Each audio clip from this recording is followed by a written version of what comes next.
Hoje vamos testar aqui este brinco.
just a boy. Christmas brought so much joy.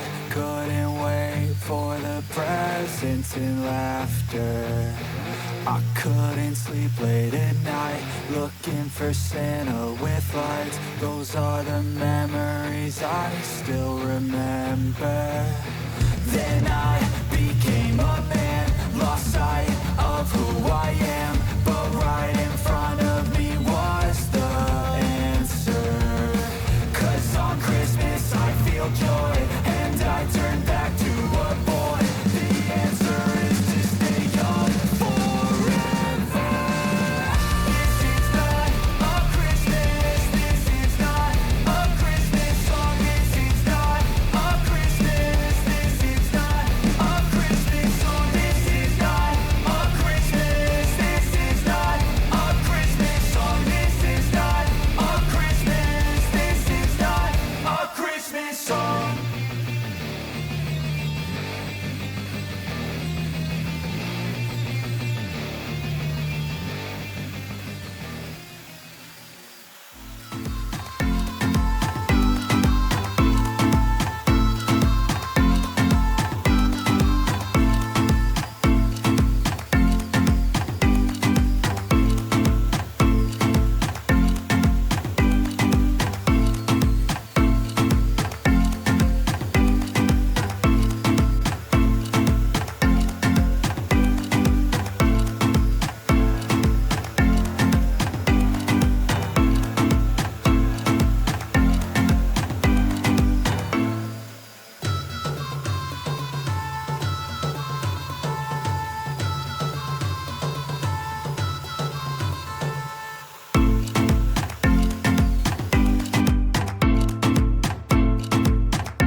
E bem pessoal, este é o final, ficamos com a parte da lixagem do escritório terminada, falta apenas agora iniciar a fase da pintura e colocar todos os acabamentos, que é tomadas, a parte das janelas. Vamos finalizar essa parte logo que possível. Neste momento terminamos a parte mais complexa, que é a colocação da massa, o tratamento das juntas e a parte da lixagem que ninguém gosta porque faz isto. Muito lixo, muito pó e cansa bastante. Mas com esta máquina, sinceramente, facilitou muito o trabalho. Esta máquina, posso-vos dizer que foi testada e bem testada e para mim está aprovada. Por isso, quem quiser, se acharem por bem que este tipo de equipamento vos vai fazer falta ou que vos vai dar alguma utilidade naquilo que fazem, eu recomendo este em particular, mas é a minha opinião, obviamente. O link fica na descrição para quem tiver curiosidade. Pessoal, se eventualmente gostarem deste tipo de vídeo, quiserem ver mais ou assistir a outros tipos de remodelações que vamos fazer daqui para a frente, fiquem connosco, assistam os próximos vídeos e muito obrigado pessoal por acompanharem. Fiquem bem.